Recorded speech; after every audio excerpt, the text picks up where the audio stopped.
Daily current news में आपका स्वागत है। आज का हमारा विषय है 7वां जन औषधि दिवस। हर वर्ष की तरह इस वर्ष भी 7वें जन औषधि दिवस के अवसर पर 1 से 7 मार्च 2025 तक देश भर में विभिन्न कार्यक्रम आयोजित किए जा रहे हैं। इसका उद्देश्य जेनेरिक दवाओं को बढ़ावा देना और उनके बारे में जागरूकता फैलाना है। आगे बढ़ने से पहले आपको बता दें, होली के इस अवसर पर दृष्टि आईएएस लेकर आया है आपके लिए सभी ऑनलाइन कोर्सेज पर 60% की छूट, साथ ही बुक्स और टेस्ट सीरीज पर 40% की छूट। यह ऑफर उपलब्ध है 5 से 12 मार्च तक। अधिक जानकारी के लिए डिस्क्रिप्शन में दिए गए लिंक पर क्लिक करके फॉर्म भरें और अपनी सीट करें सुनिश्चित। संपर्क करें 8750187501 पर। चलिए बढ़ते हैं अब खबर की तरफ। चलिए अब जानते हैं 7वें जन औषधि दिवस के बारे में।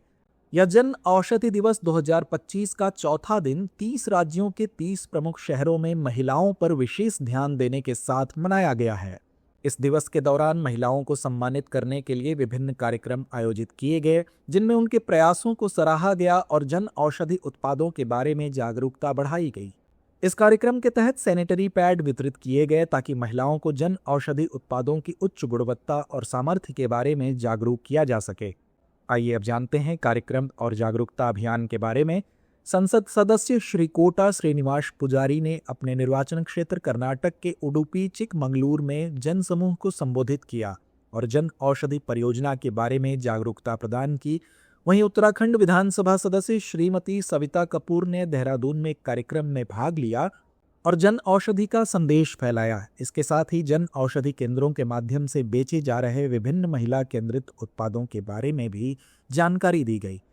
चलिए अब जानते हैं प्रधानमंत्री जन औषधि परियोजना यानी पीएमबीजेपी की स्थिति के बारे में।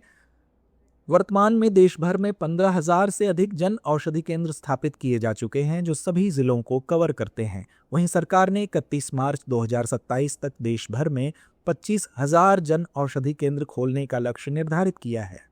जन औषधि दिवस का उद्देश्य सस्ती और उच्च गुणवत्ता वाली जेनेरिक दवाओं की उपलब्धता को बढ़ावा देना है। महिला केंद्रित इस पहल से महिलाओं में स्वास्थ्य संबंधी जागरूकता बढ़ेगी और उन्हें कम लागत में बेहतर स्वास्थ्य सुविधाएं मिल सकेंगी। जन औषधि केंद्रों का विस्तार भारत में सस्ती स्वास्थ्य सेवाओं को सुलभ बनाने में एक महत्वपूर्ण कदम है। चलिए अब देखते हैं आज के अभ्यास प्रश्न को। प्रधानमंत्री भारतीय जन औषधि परियोजना के संदर्भ में निम्नलिखित कथनों पर विचार कीजिए।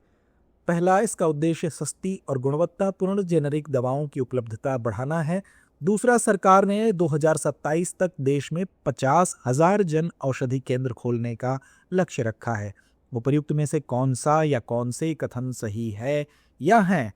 विकल्प ए केवल 1, विकल्प बी केवल 2, विकल्प सी 1 और 2 दोनों, या विकल्प डी ना तो 1 ना ही 2। तो इस प्रश्न का उत्तर हमें कमेंट बॉक्स में देना ना भूलें। तब तक के लिए धन्यवाद।